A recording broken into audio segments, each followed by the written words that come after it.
start your business to go to another level. You must try to learn and hear something new. So make the change today. So don't procrastinate and see your business grow and change. So check out Drastic Results, yeah, with Toni Harris Taylor.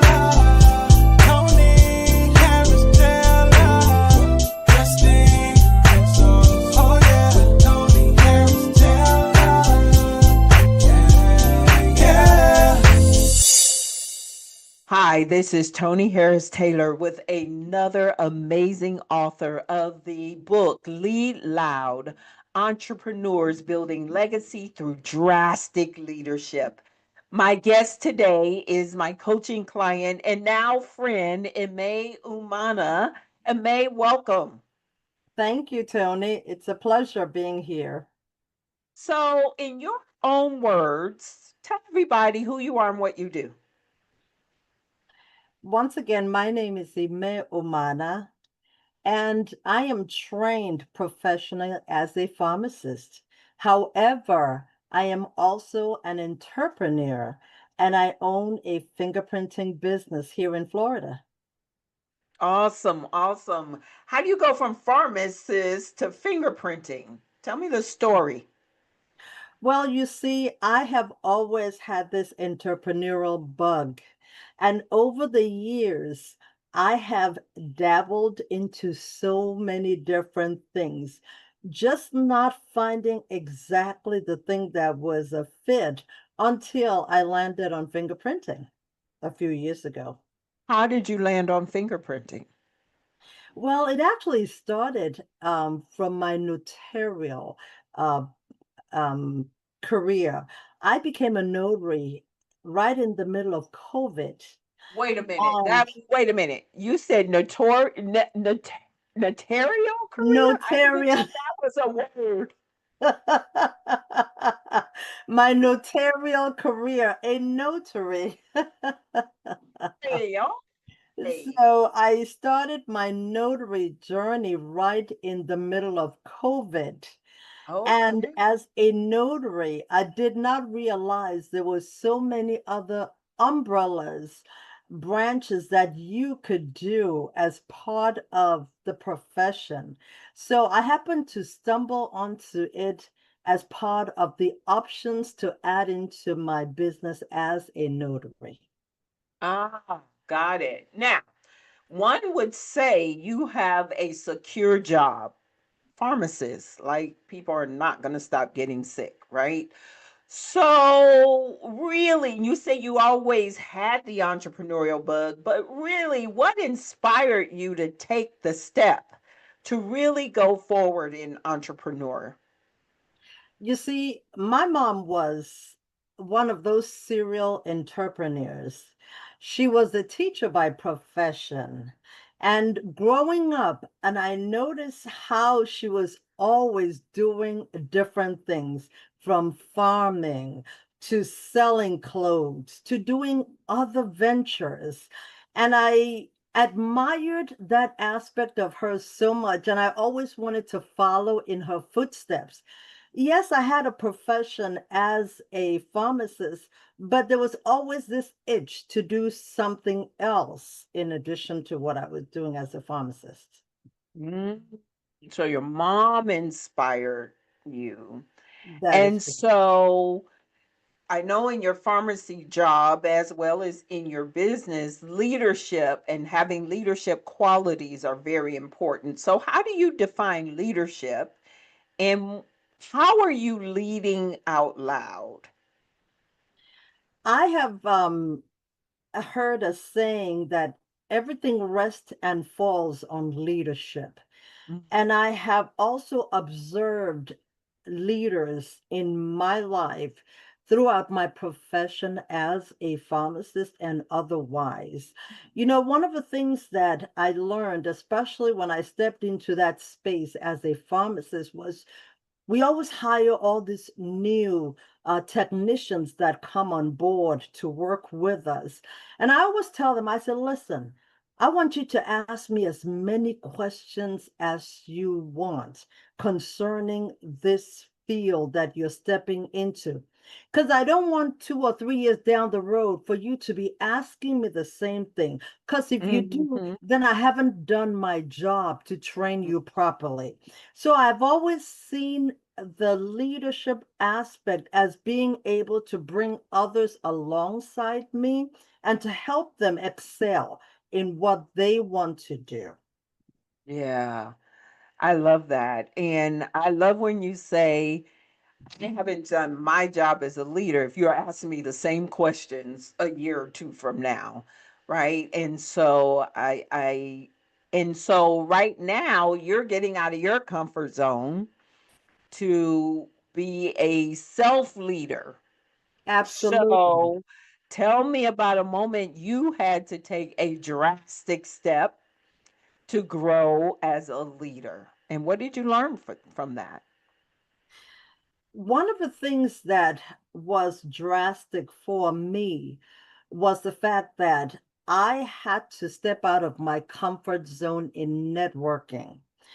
And I remember when I went to a Chamber of Commerce event and I had to stand in front of the people to introduce myself. That was really drastic for me.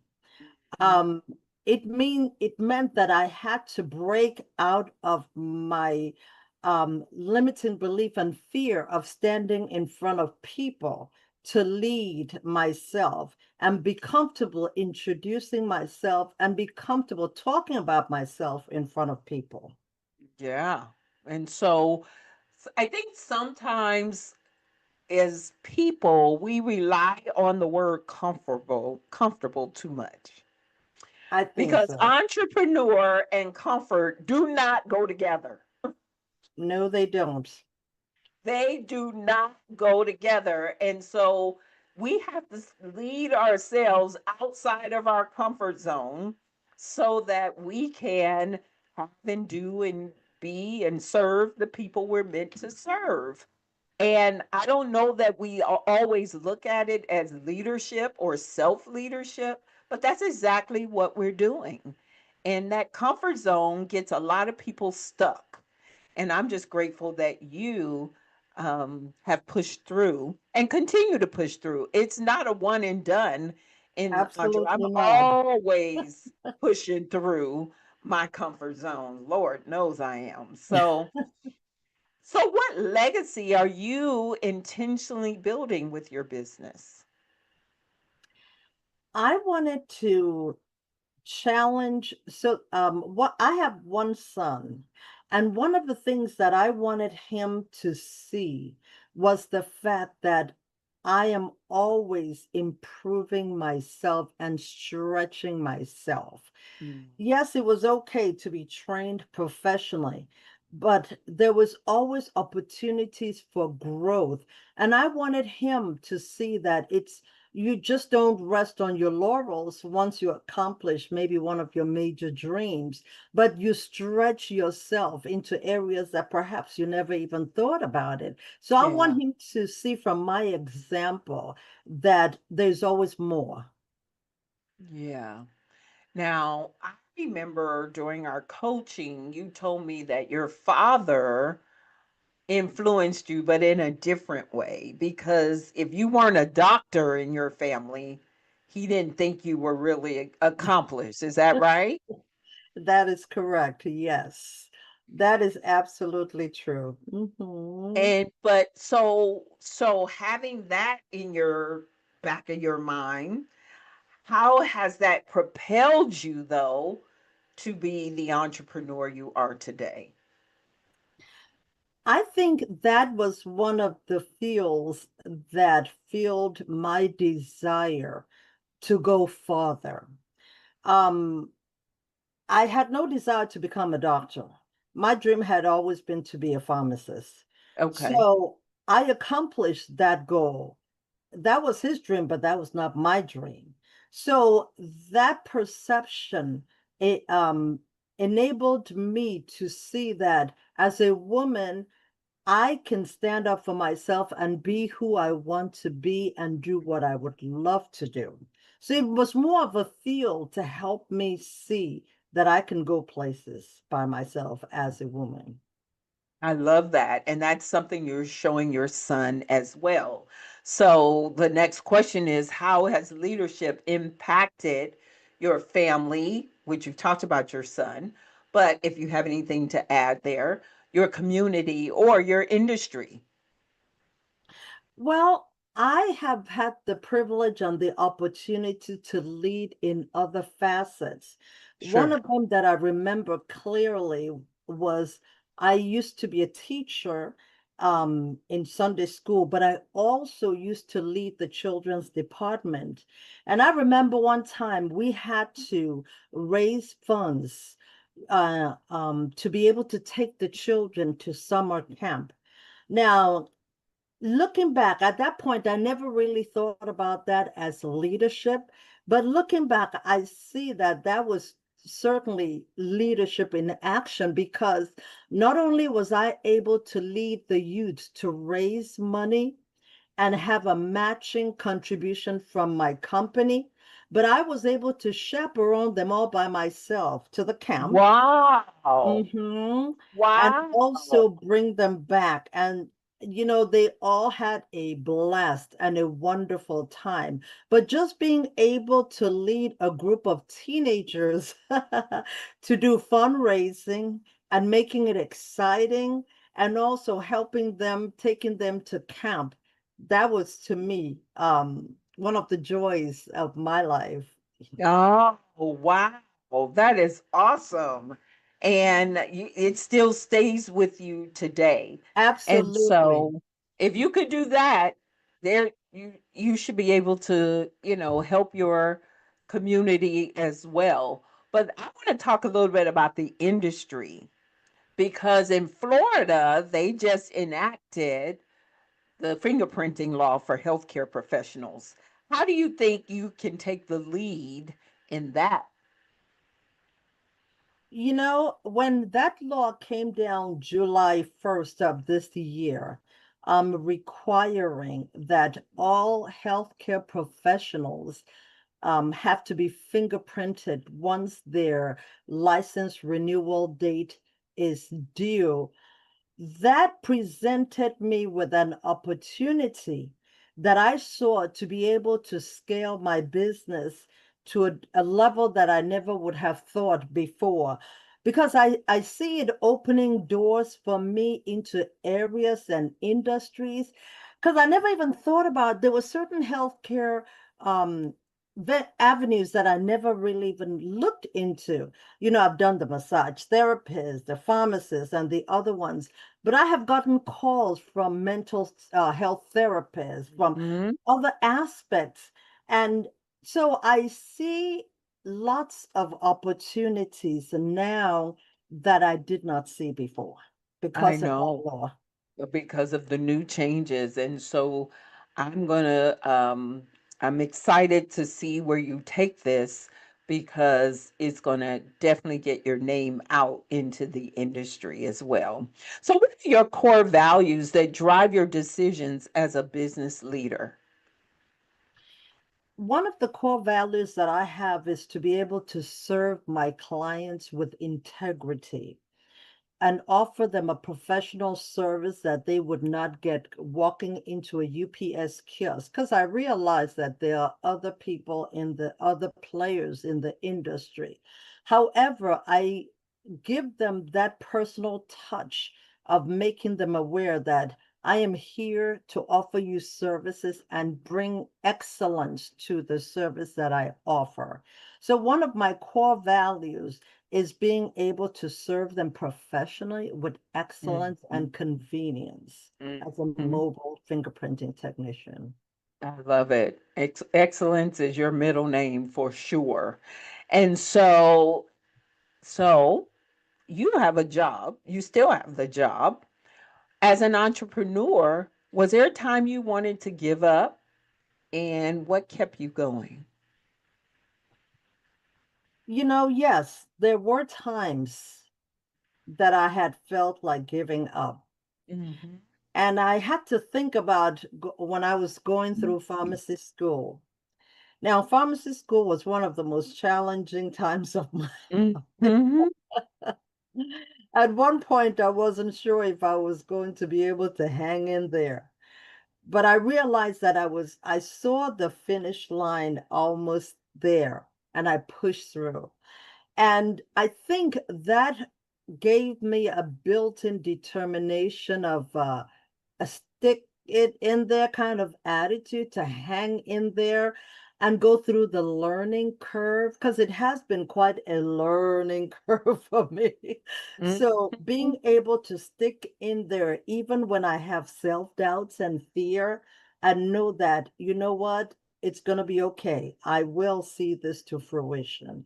Yeah, That you told me that. You told me that you had a hard time getting through pharmacy school. And I'm like, if you can do that, lady, you can do anything. This entrepreneurship is not that hard, except that it's all here. It is absolutely. all here. And if you can push through that, you can push through anything. So you didn't give up on pharmacy. And so you are not going to give up on entrepreneurship. And you keep thinking Absolutely. about your mom in the process. So how do you show up for your team or your clients or your network, especially when things are hard? I always have to remember that it's not about me, that the client in front of me is the most important thing right now, and that I have to bring my A game to the task at hand. So that helps me, regardless of what day I have had, to remember it's not about me. And Yeah. so I Yeah. show up prepared to do the You show job. up. Mhm. Okay. Very good. So what's the best leadership lesson you've learned from failure or rejection? It's not over until until I determine that and never to give up. Even when sometimes it doesn't seem to be working, I think developing the mindset that I can learn this thing. It may take me a little longer, but I can learn and I can do well in it. Um, that's what has kept me. So never giving up. Even when you are talking to yourself and saying it's easier not to do. You obviously have not given up because you've been doing this since COVID and you're evolving, right? So I'm actually very proud that you continue to evolve and who knows where this is going to take you. So how has being a part of a community like the Drastic Results PPP program helped you to lead louder? You know what? Being able to hear other people's stories Mhm. has really challenged me that there's nothing new under the sun, okay? That other people are pushing through. So, what about me? What about you? Correct. Exactly. So, that has really enabled me to say, you know what? We're all in this together. So, if they can do it, I can do it too. Yeah, and that's what being a part of a community, especially as a solopreneur, is so critical to staying in business. Because left to our own devices, we will let ourselves off the hook. Absolutely. And so having that, even if there's a healthy competition, or even I don't want to let them down, I don't want to look bad. So being a part of the community keeps you in the game. So Absolutely. I love that Mhm. as well. And that's why this community has been very beneficial. It keeps me in business too. And it's my community. Because there are times I'm like, uh, and I have to show up in a way that will inspire them as to keep showing up as well. So, who inspired your leadership style, and what qualities do you embody from them right now? Actually, it was my mom. Okay. Yeah, she was the one, her persistence, especially growing up in a culture where females were not really expected to go far. So seeing her perseverance and tenacity and doing it all, while raising us, to me, that was really impressive. So she embodied that persistence and tenacity, was what I admired so much about her, and has helped me, when I remember all the things that she used to do, to keep going. So that's one of the things that I have, her leadership, the tenacity I saw in her is what has helped me today. Can you share with me one of those instances where you saw your mom push through? Absolutely. Um, I remember one time when, because she did so many things. Like I said, she was a serial entrepreneur, and she would do catering. She actually had gone to culinary school in New York City, and Mhm. she used to do catering. She owned several different restaurants and also shops. And I remember that on some occasions, the location of one of the restaurants that she had was really growing because it was directly in front of a college, a university, Mm. in my town. Mhm. So, and the restaurant was very popular, it was doing very well, thriving. So the owner, I'm not certain if it was just out of jealousy or what it was, asked her to shut down the restaurant, Oh, to leave the place. Because the restaurant had been doing well so much, but she relocated it to a different area of town. And you know what? That did not dampen her perseverance, because she even built up the restaurant in the other location and it was still doing well. So those wow. were some of the instances that really made me admire her very much. I love that. She sounds like she was drastic. Yes, she was. Ha ha. Yes, she was. Speaking of drastic, what bold moves or strategies have helped you to stand out and grow your business? I think working with you, because you have challenged me and pulled me out of my shell sometimes. That is drastic enough, Um, showing up for the conference when I came to Houston, that was drastic for me. Yeah. So those were drastic steps that has helped me evolve, and I'm still evolving. Yeah, we're going to forever evolve. And that's the key there, in May. When you get to a certain place, it's time to go to the next place. So you are forever evolving and you are forever getting uncomfortable. There's never going to be a time from this day forward that you're an entrepreneur and you're going to be comfortable. Now, you may, no, you're not, but people could fall back and get a job, which still is uncomfortable. It's just a Absolutely. different level of comfort, right? Yes. So, yeah, you're going to always evolve. Even long after I'm out of your life on a regular basis, as I am, we're always going to be friends. But you're always going to hear my voice saying, it's time to get drastic. I'm too comfortable. My situation is time to go next level. And if you're not doing that, you're not growing. You're Absolutely. stagnant. Yes. So what advice would you give someone who is playing small in their business or leadership? I would say get a coach, okay? And just not any coach, but someone that is doing what you want to be doing, Mhm. such like you, Tony, that challenge us to be the best that we can be. That would be my first advice. Get a coach. Yeah. So, and I agree. That's my advice as well. I remember the first time I hired a coach. I was commission based sales. My manager was like, "You need to hire a coach, hire my coach." I'm like, "Dude, I don't know when my next money is coming in. What do you mean?" And I did it anyway. I'll never forget that year. Made more money. At that time I only had a high school diploma. I did not think multiple six figures was in my at all in my sights. And it was coaching that kept me accountable.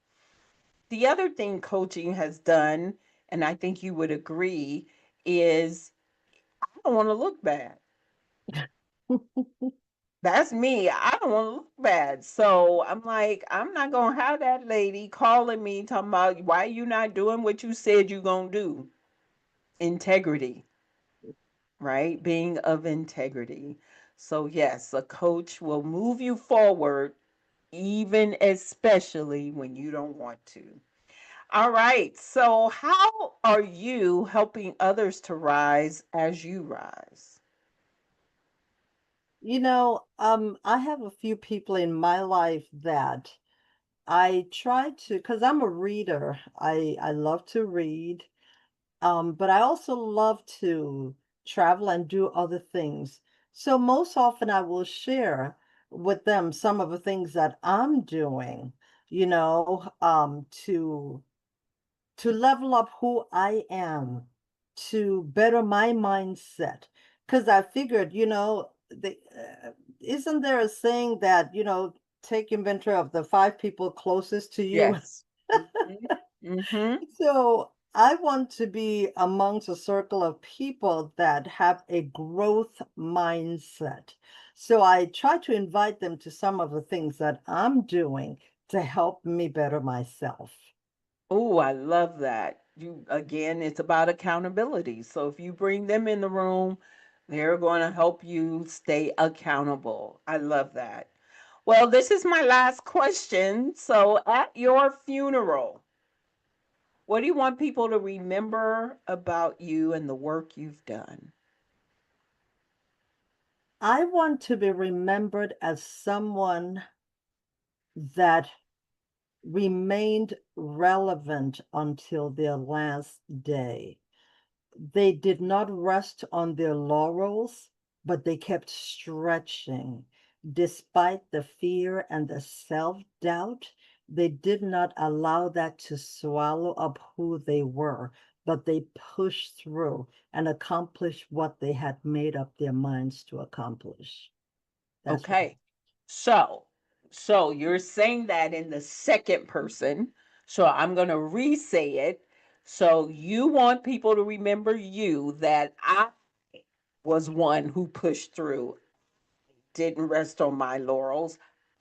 I helped other people along the way. I was being the best that I could be. Absolutely. So I Yes. need you to say it. I need you to say it for the record in the first person. I want to be remembered as someone who did not um, was not afraid to live out life, that I pushed through all the difficulties and fears, and that I persisted and I accomplished the things that I had made up my mind to accomplish. And I Okay. brought others with me too. Here's the thing. Here's the thing. We don't know when our funeral is going to be, but I guarantee you, when your son is being interviewed one day in the future and he's asked the question, who inspired you? I guarantee it's going to be my mom. Tell everybody how to get in touch with you. All right. My phone number is 941-280-0980. I am located in Port Charlotte, Florida, and my website is floridafingerprintingservicesandmore.com. You can hit me Awesome. up, text me, call me, or get online and book an appointment, and we will chat. Awesome, awesome, awesome. Well, thank you so much, May. It's Thank been a you. joy having you in a program. I've learned a lot from you along the way as well. And so I'm grateful that you chose me as your coach. It's This is Toni Harris Taylor saying, take a drastic step today for a fantastic tomorrow. And we will see you next week with another fabulous author of Lead Loud. Bye. Bye. Drastic, so yeah, with Toni Harris.